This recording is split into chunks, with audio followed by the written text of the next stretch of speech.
আসসালামু আলাইকুম, কেমন আছেন সবাই? প্রিয় ভাইয়ারা আপুরা, আজকে আবার আমরা ডাইনামিক স্ট্রিম রেডি করতেছি।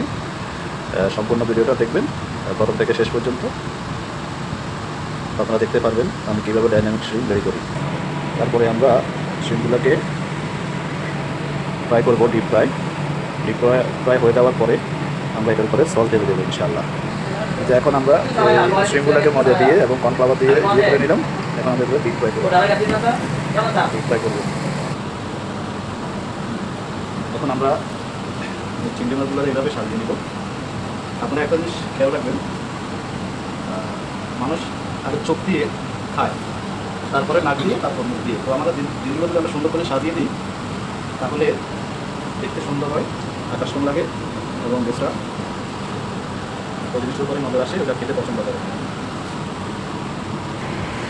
আমাদের সাজানো শেষ। এখন আমরা এটার সাথে সস অ্যাড করব, ডাইনামিক সস। দেখেন কীভাবে সসটা আমরা অ্যাড করি।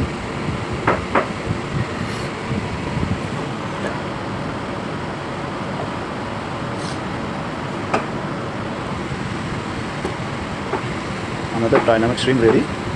ধন্যবাদ, সবাই ভালো থাকবেন, সবার জন্য শুভকামনা।